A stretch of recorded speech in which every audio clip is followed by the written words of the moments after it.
realidades. Sin embargo, me atrevo a mencionar, cuando hablo de organizaciones, consideramos que compliance aplica para todos los tamaños, ¿eh? Yo sé que esto es debatible, habrá gente que me diga, no, compliance es para las transnacionales y es un tema mucho más a nivel corporativo de grandes empresas. No, yo considero que no. Y lo vamos a ir sustentando conforme vayamos caminando, ¿no?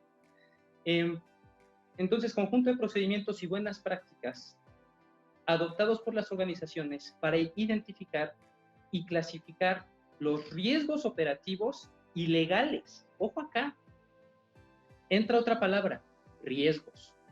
No podemos entender un cumplimiento normativo si no estamos al tanto de los riesgos que implica esa empresa o ese negocio o el enfoque de cumplimiento normativo al que le estamos dando. Por ende, tenemos que conocer también de riesgos. ¿Qué es riesgo? ¿Cómo se mide un riesgo?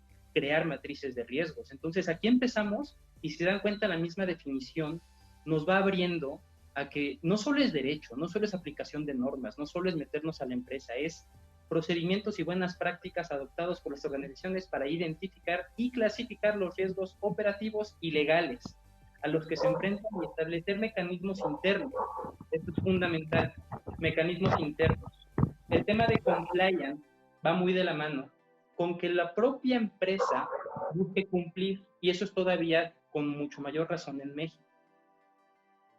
En otras latitudes, en otros lugares del mundo, el cumplimiento normativo es un tanto obligatorio en ciertos sectores, en ciertos nichos, en ciertos grupos de organización. En México sí lo es, pero en un nicho muy pequeño, el financiero. Sin embargo, hay varias empresas de diversos tamaños que, a pesar de que no están obligados al 100% a cumplir, tener este sistema de cumplimiento, lo hacen de manera interna, lo hacen de manera para un mejor manejo del negocio. Y lo iremos caminando ahorita y iremos desentrañando el porqué. ¿Y para qué? Para prevenir, gestionar, controlar y reaccionar a lo mismo, a los riesgos, ¿no? A los riesgos legales y operativos.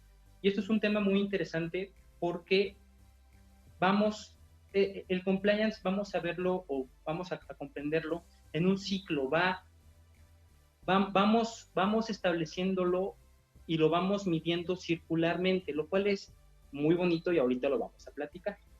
Siguiente presentación, por favor, David.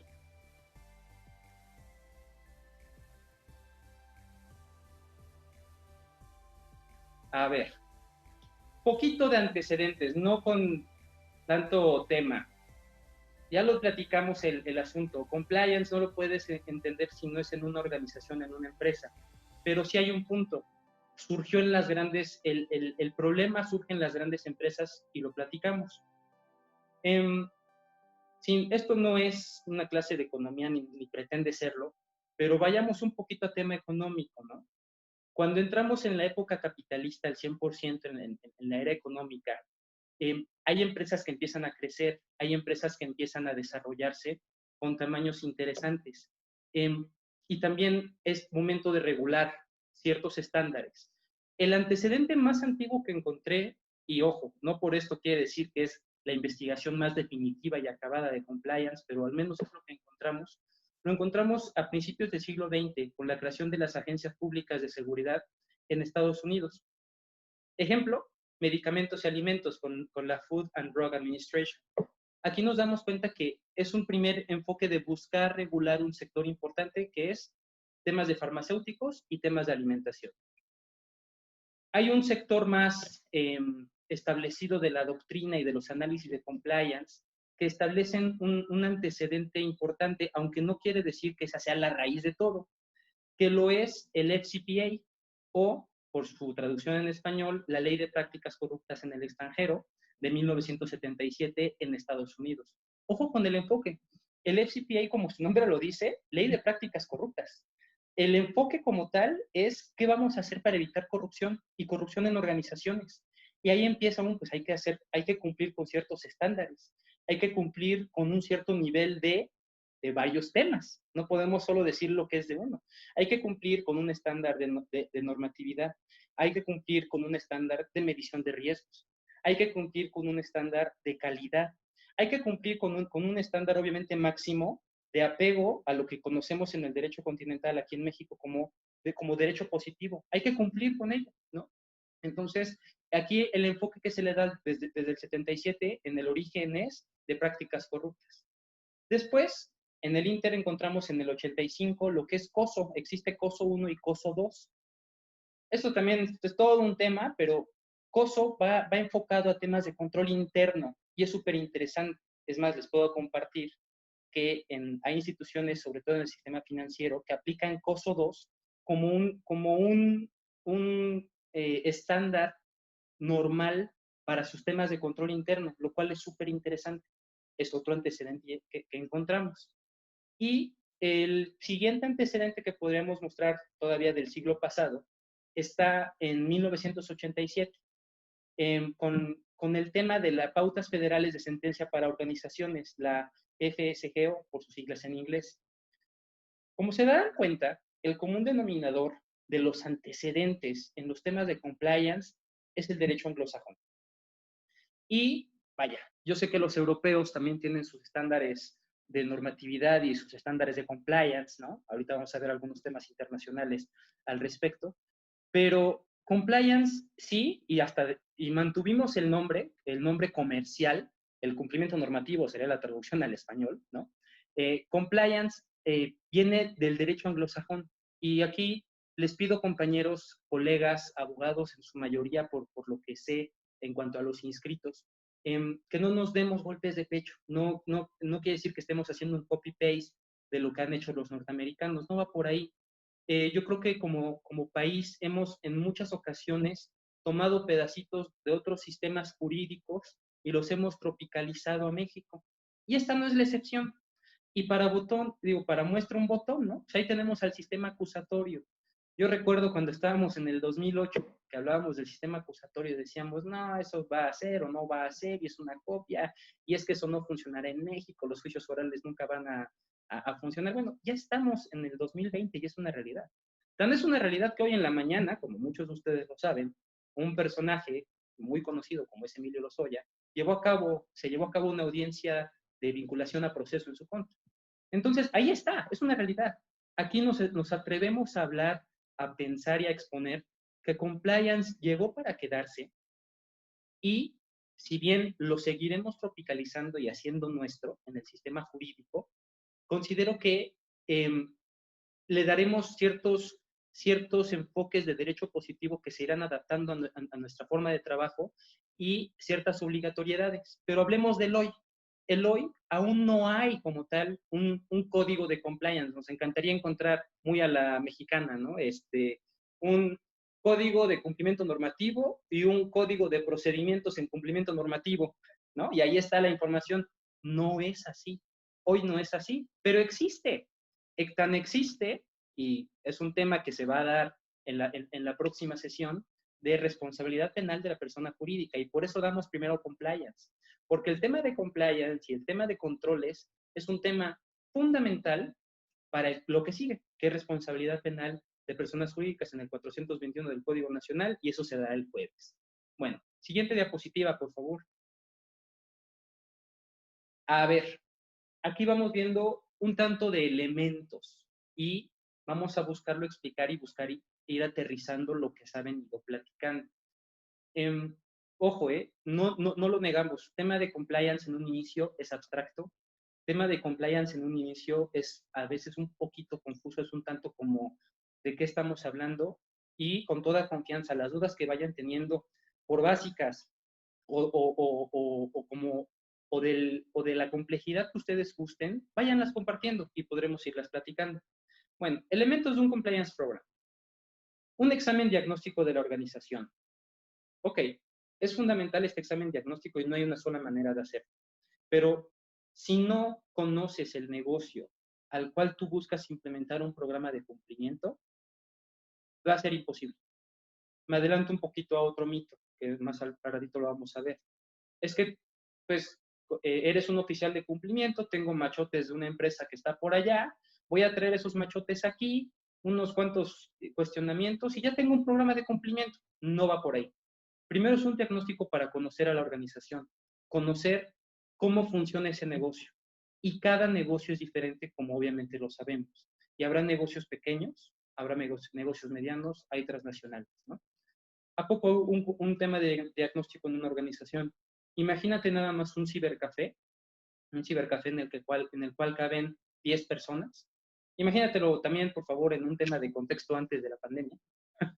Y en ese cibercafé va una persona todos los días a consumir pornografía infantil y a transferir esa pornografía infantil a otras personas. ¿Qué consecuencias habría?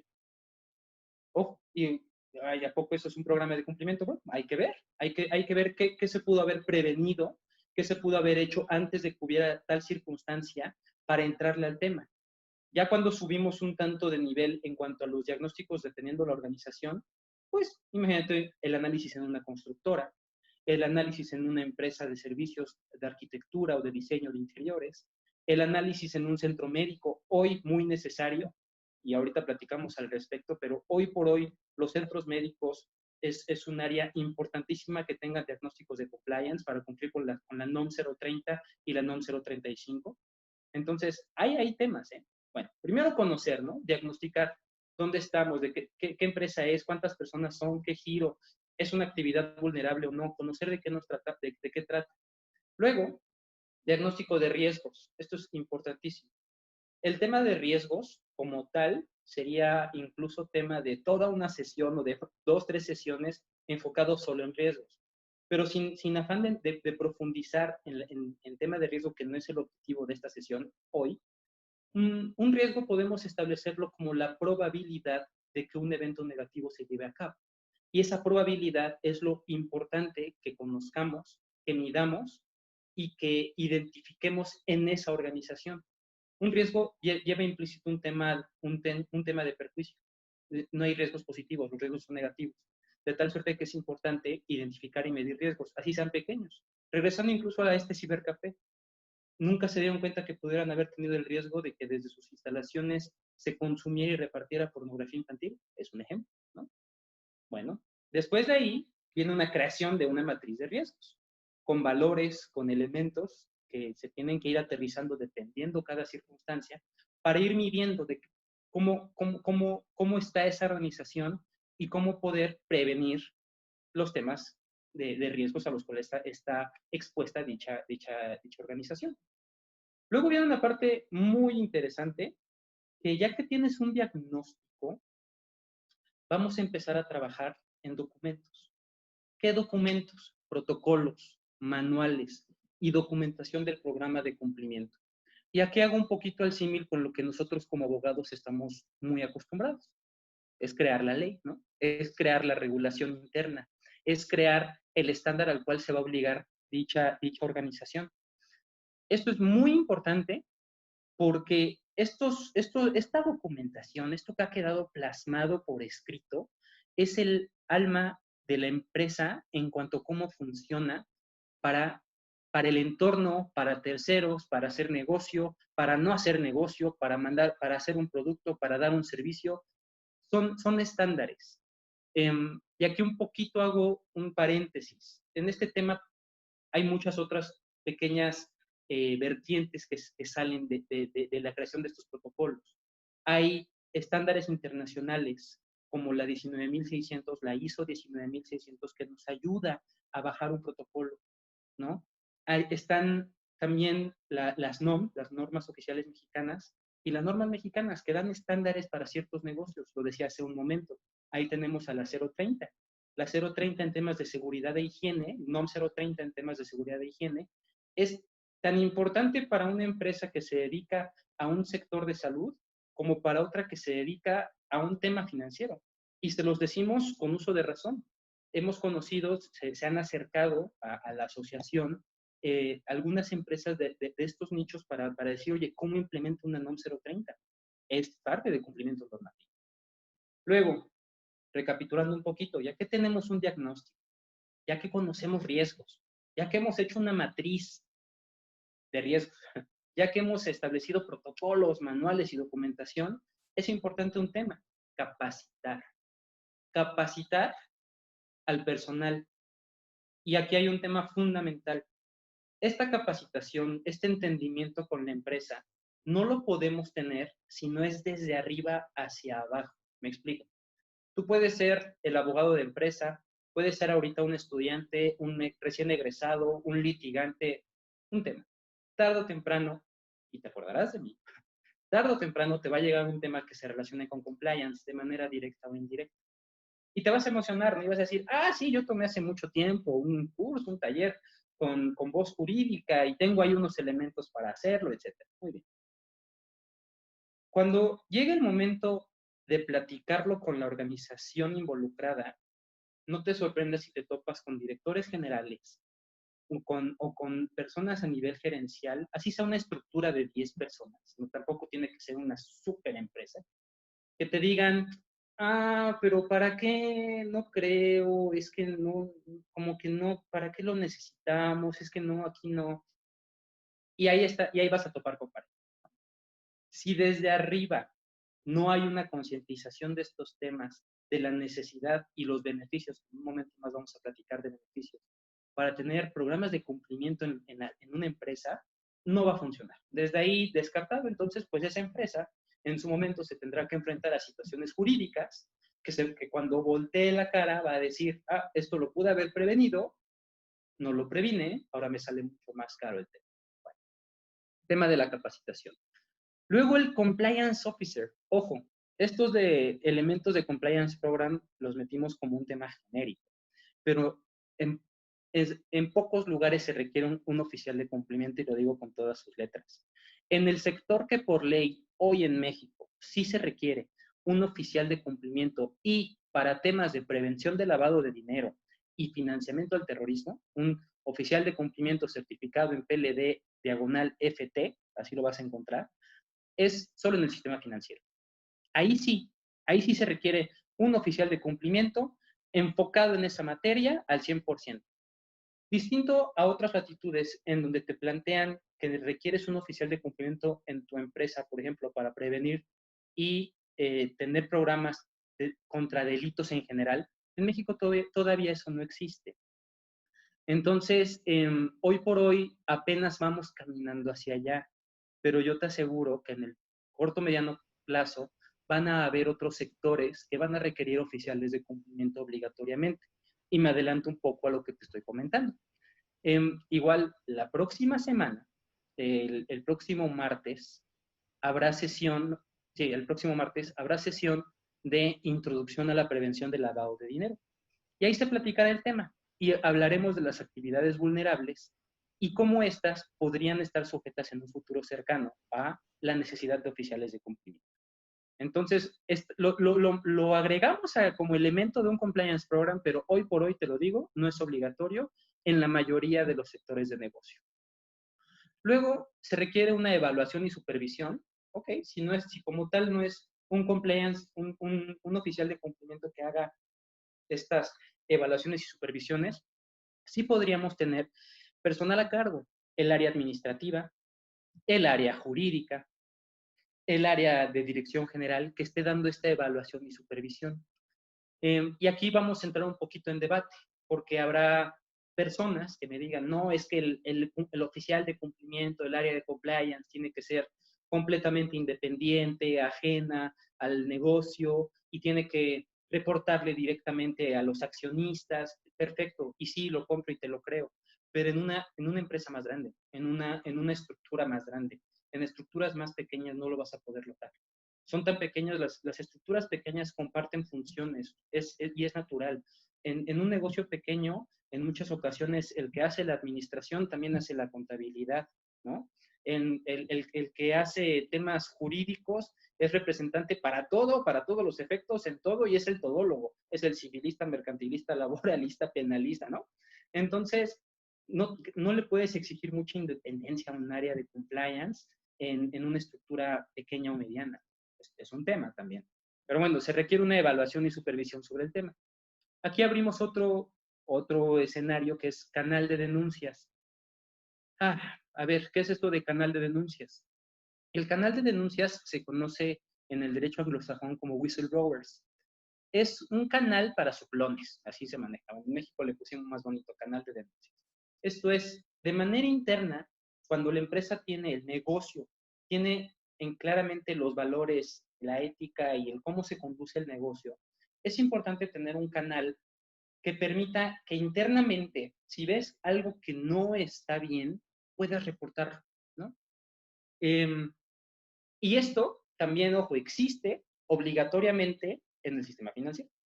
Y perdón por el símil tanto voy al sistema financiero, es que es el sistema o es el sector tanto jurídico como de negocio que hoy existe en México, en donde básicamente va a ser el ejemplo a seguir y a seguir tropicalizando internamente para hacer programas de cumplimiento.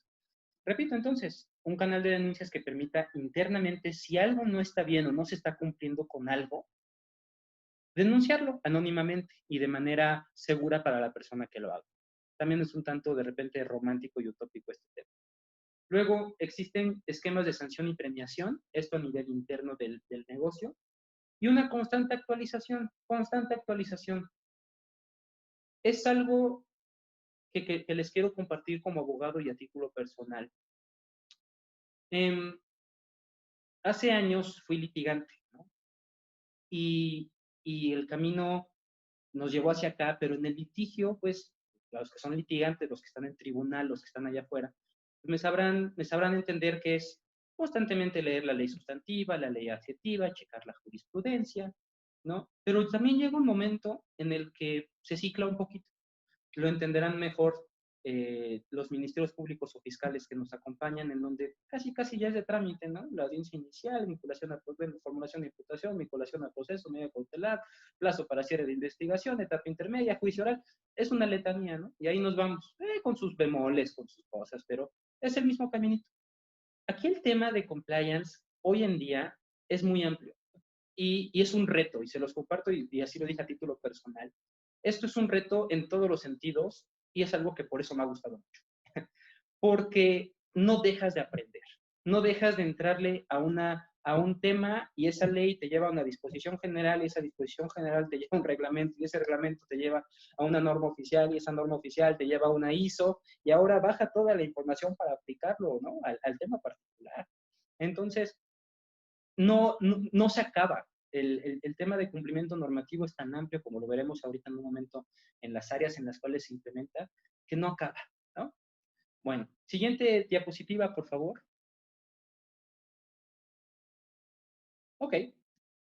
Estándares internacionales de compliance, eso se los compartimos para que lo tengan en mente de, ¿y a dónde recurro? A ver, Rubén Flores Lira nos está diciendo que pues, si no existe un código, vamos a llamarle así, código sustantivo en temas de cumplimiento normativo y código adjetivo en temas de cumplimiento normativo, pues ¿a dónde acudimos?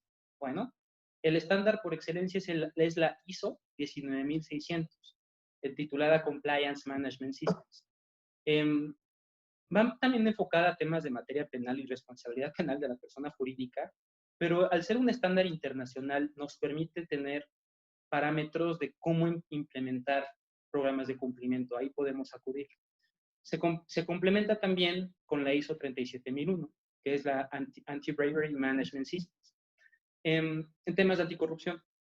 Entonces también es un tema que se complementa. Ojo, si me han venido poniendo atención, en un ratito, y solo hablando de compliance, ya toqué sistema financiero, y ya toqué sector salud, y ya toqué materia penal, y ya toqué ahorita tema anticorrupción y naturalmente sistemas anticorrupción, que es todo un área. Y no hemos llegado a materia ambiental y a otras áreas, materia laboral, donde también se involucra. Entonces, esto es un tema de muchas aristas muy interesante. Otro estándar internacional es la US Sentencing Commission Guidelines, la platiqué hace rato también como antecedente, y la Bribery Act Guidelines británico, ¿no? Siguiente, por favor. Perdón, aquí me adelanto, vi así de reojo una pregunta que decía, ¿hay certificado para Compliance Officer? Sí, en prevención de lavado de dinero. El certificado oficial que te emite el sistema financiero lo emite la Comisión Nacional Bancaria y de Valores y te certifica como literalmente oficial de cumplimiento para prevenir lavado de dinero y financiamiento al terrorismo. Ahí está, ¿no? el certificado oficial que hoy hay en México. Y dense cuenta, se acotan a un tema en particular. Y aún así, como lo veremos la próxima semana, igual, PLD, prevención del lavado de dinero, es todo un mundo. O sea, entonces te metes por la puerta de compliance y hay tantas puertas que tocar que esto se vuelve muy interesante y hay mucho mercado allá afuera para elaborarlo. Siguiente diapositiva, por favor. Áreas anterior es una que dice áreas de aplicación. Ándale, muchísimas gracias, David.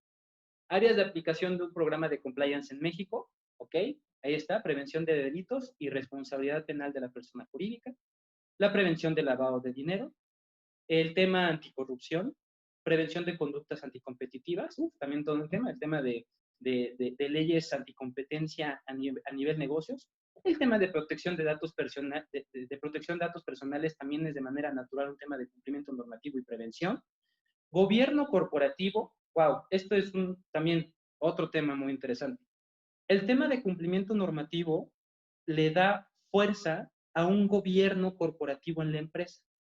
Entonces, hace clic, ¿no? Con cómo lo manejan desde los directivos hacia abajo el negocio con todo lo que hemos estado platicando. Entonces, ¿va de la mano con gobierno corporativo? Claro que sí. Procesos de producción, pero por supuesto, es más, grandes, ahí sí ya me voy un poquito más a grandes empresas. De entrada, las armadoras, las automotrices, Volkswagen, Audi, BMW, tienen temas de cumplimiento normativo, tienen compliance officers. Y aunque la ley no lo pida, ¿y dónde dice? ¿Y en qué código dice? No dice ninguna ley del derecho positivo emanada del Congreso de la Unión en México.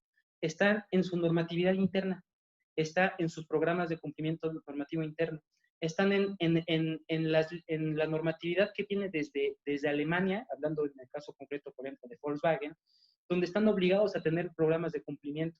Y la empresa le tiene tanto respeto al área de compliance officer en un alto nivel, ¿no?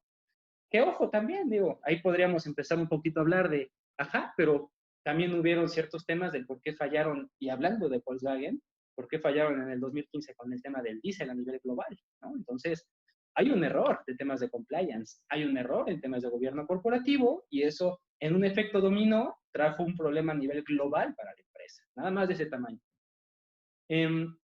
Y está como área de aplicación de un programa de compliance en una mitigación de riesgos. Los riesgos lo platicamos hace un momento en el inicio de la ponencia. No podemos entender el tema de compliance si no vamos amarrándolo con medición de riesgos. Y riesgos, pues los vas midiendo desde riesgos legales, riesgos reputacionales, riesgos operacionales y riesgos inherentes del negocio. Entonces, dense cuenta del bagaje del abanico de opciones y de temas que ya vamos hablando. Siguiente diapositiva, por favor. Ok, ahora sí, chicos.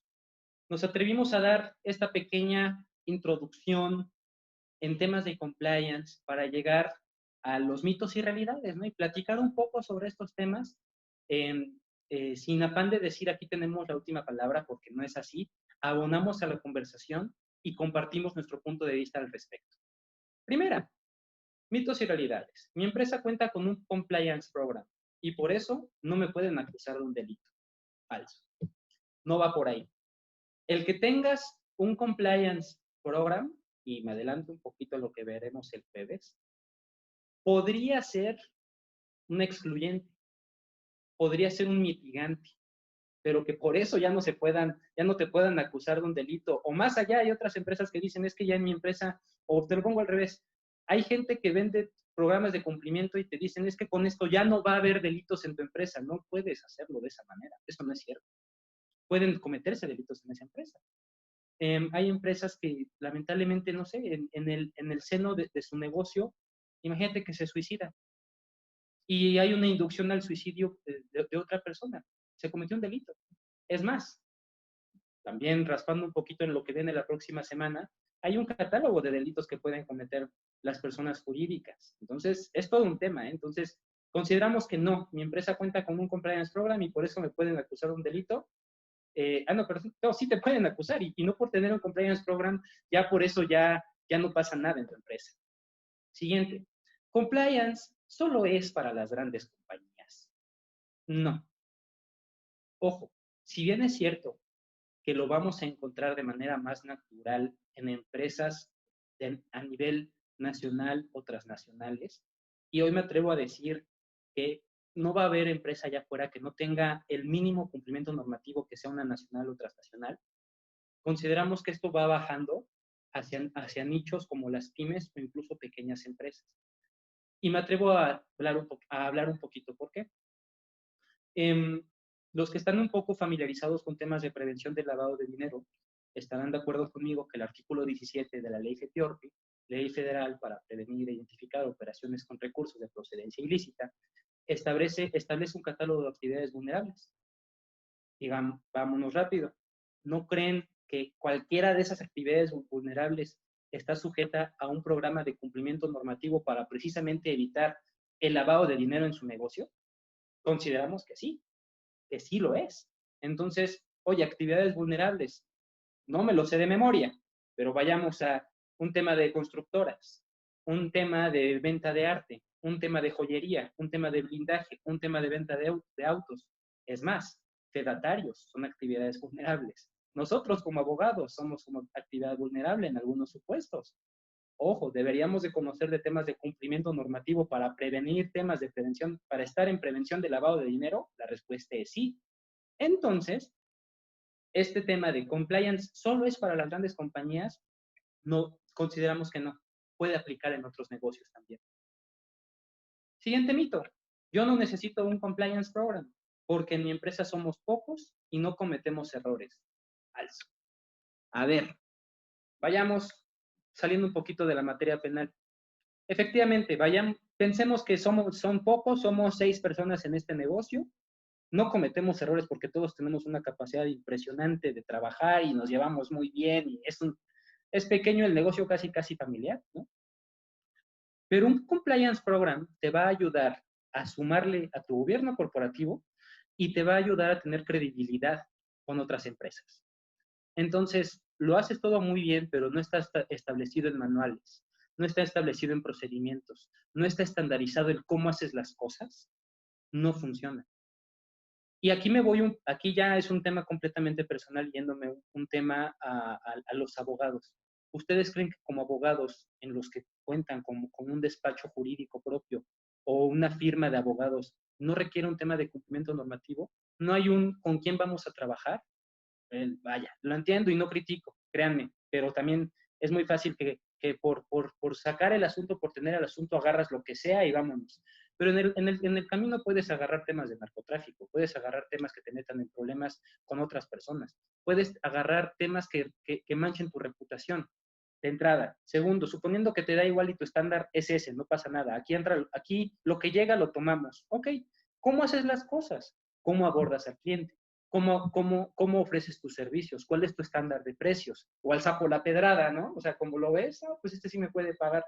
Considero que no, porque eso te va a ayudar a que otros te recomienden. Entonces, cuando tú vas estandarizando y la misma experiencia que vivió una persona de llegar a tu despacho, de llegar a tu espacio y decir, pues me trataron bien, me trataron bonito, nos fue bien, y lo recomendaste a alguien más, se permea.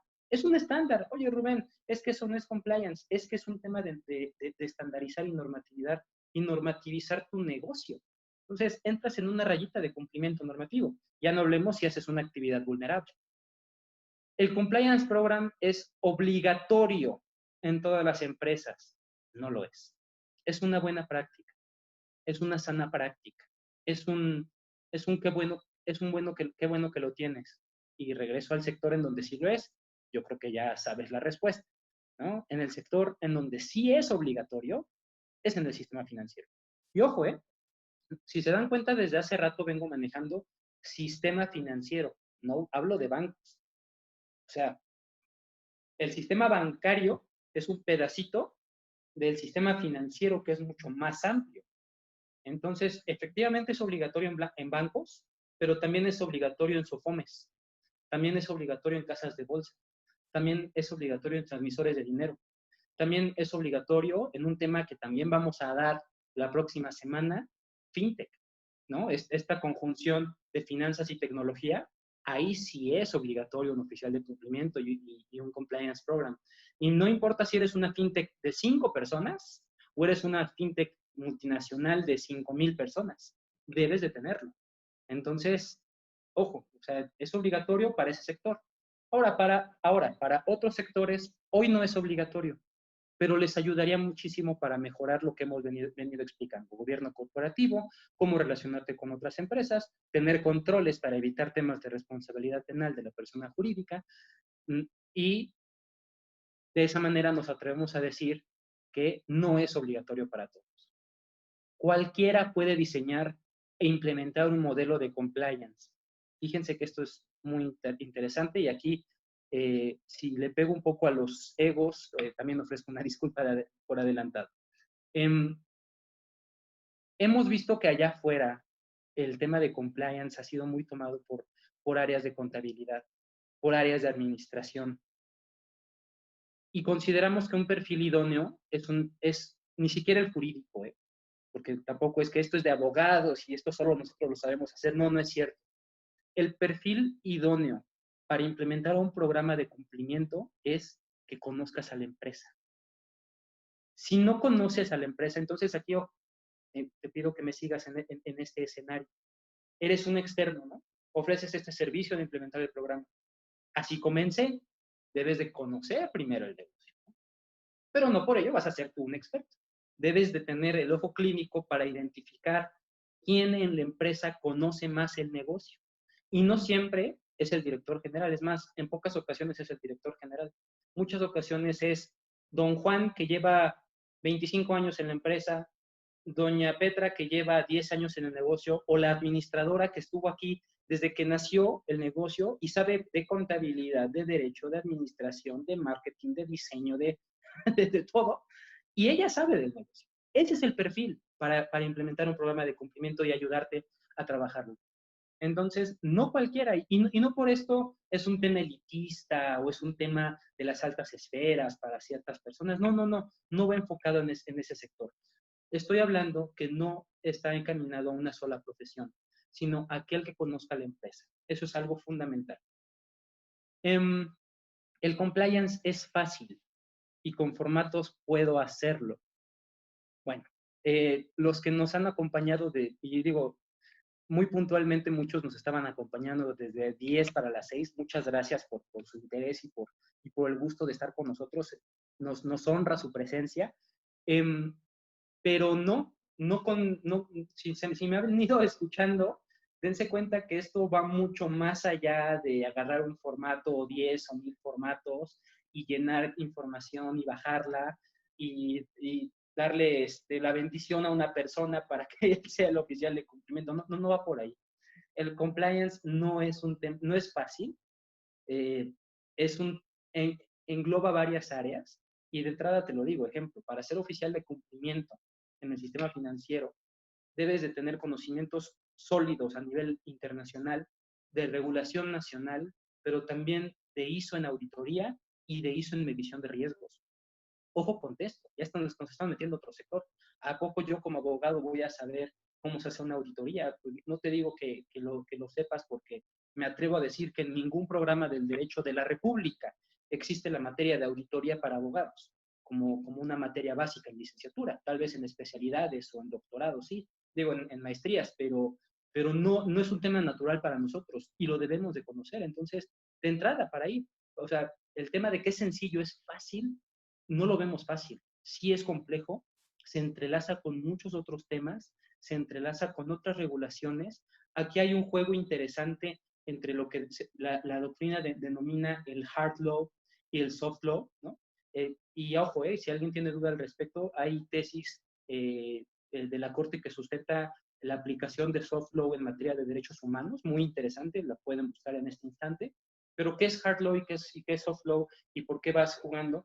Porque hard law vamos a ubicarlo como el derecho positivo, lo que nosotros como abogados estamos acostumbradísimos a aplicar. El clásico, ¿dónde dice abogado? Para que sea el verdad, ¿no? O sea, ¿en qué en qué artículo dice? ¿En qué regulación dice? Ese como tal lo tienes como derecho duro, ¿no? Derecho que debes de cumplir. Pero vas jugando la palabra no es jugando, te vas complementando con lo que se denomina soft law en otras normas, como ya lo mencioné, en normas ISO, en normas, en normas oficiales mexicanas, en estándares internacionales, donde vas complementando este tema.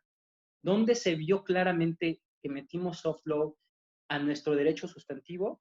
Cuando el Grupo de Acción Financiera Internacional hizo un análisis de México desde hace ya algún tiempo y tuvimos que acotarnos a las 40 recomendaciones que emiten en materia de prevención de lavado de dinero. Y ese derecho está por allá, ¿no? Son 40 recomendaciones que las vemos lejos. Pues las tuvimos que traer a México, las hicimos nuestras y hoy están tropicalizadas en las disposiciones de carácter general que regulan cada uno de los artículos de prevención de lavado de dinero en el sistema financiero. Ejemplo, el 115 de los bancos o el 124 de las OFIPOS. Bueno, entonces sí, no es fácil, es un juego de hard law y soft law y para eso estamos, para guiarlos, para acompañarlos en este camino y qué bueno que se están interesando por este tema. Siempre es necesario un oficial de cumplimiento en los negocios. No, eso es un mito, no para nada. Eso ya lo platicamos hace un momento. No es necesario más que en el sector financiero, de ahí en fuera no es un tema obligatorio. Compliance es solo aplicar el derecho. Yo creo que a estas alturas, si nos han venido acompañando, creo que sí, veo gente que está anotando, tomando ahí sus apuntes, veo alguna efervescencia en preguntas, está súper interesante esto.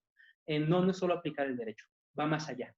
Va más allá, es conocer al negocio, es saber qué requiere, es conocer sus riesgos, es sí aplicar el derecho, pero también crear una normatividad interna, capacitar a la gente, aplicarlo, vaya, es todo un tema, es mucho más allá de solo, pues es que compliance no es nada más allá de aplicar el derecho. No, esto no es de aplicadores del derecho, para eso están los jueces, ¿no? Ellos sí son aplicadores de estricto derecho, esto no, compliance es otra cosa. Compliance es una ciencia exacta. No, bueno, aquí con este mito sí nos la volamos, no, para nada. No es una ciencia exacta, no llega ni a una ciencia. Esto es una técnica, es una herramienta, es un conjunto de temas que nos ayudan a mejorar el negocio, a medir riesgos, a salvaguardar intereses. Pero está lejos de ser una ciencia, mucho menos exacta, y está en construcción.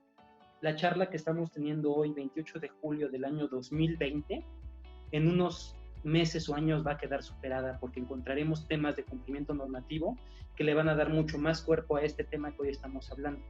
Pero no, hoy por hoy no es ni de broma una ciencia exacta. Y por último, un tema interesante que habrán puesto atención los que están ya familiarizados con temas de compliance. Gracias por acompañarnos. Sabemos que hay algunos oficiales de cumplimiento conectados, algunas personas que ya tienen algunos cursos y temas avanzados de compliance. Gracias a todos ustedes. Si se dieron cuenta, no manejé hasta el momento el tema de la ética, hasta ahorita. La ética es la esencia del compliance, no es para lucrar. A ver, es todo un tema, porque hay sectores que establecen que sin ética no hay cumplimiento normativo. Y está bien, ¿no? O sea, se vale. Pero consideramos que el cumplimiento normativo al compliance ayuda a hacer negocio. No puedes poner, y lo pongo me hago responsable de las palabras, cuando las empresas ponen entre la balanza el tema ético y el negocio, adivinen hacia dónde se van, ¿no? Creo que naturalmente todos sabemos que la balanza se va hacia el lucro. Y no por eso no tienen programas de cumplimiento. Y no por eso no están haciendo compliance. Y no por eso no tienen ética. Es todo un tema, pero buscándole dar una respuesta, la ética es una parte del cumplimiento normativo, pero no es la esencia, el corazón, no con esto vamos allá a tener empresas completamente éticas, vamos a salvar el mundo, nos vamos a querer mucho, todos nos vamos a abrazar y amar, no va por ahí, eso no es compliance, ¿no? O un tema de valores, de axiología, un tema más filosófico, un tema más formal, tampoco va por ahí. Los valores los estandariza cada negocio, cada empresa de acuerdo a su nicho, a sus necesidades, y con ello sale a hacer negocio, sale a lucrar, porque ese es el fin de una empresa, lucrar. Entonces, lo ponemos sobre la mesa como un tema interesante de discusión, debatible, Sin embargo, me atrevo yo a decir, no es como tal. La ética no es la esencia, es un complemento. Y sí, el compliance ayuda a tener una buena estructura, un buen gobierno corporativo, y sí, ayuda a lucrar. Y bueno, con esto se ha cumplido esta primera sesión eh, muy apasionada y muy rápida y concisa en temas de compliance. Podemos abundar en lo que quieran del tema, sin embargo, las aristas son muchísimas en las que nos podemos meter. Y pues yo hasta acá dejo mi participación. Les agradecemos mucho en Voz Jurídica por estar con nosotros, por estar acompañándonos y cedo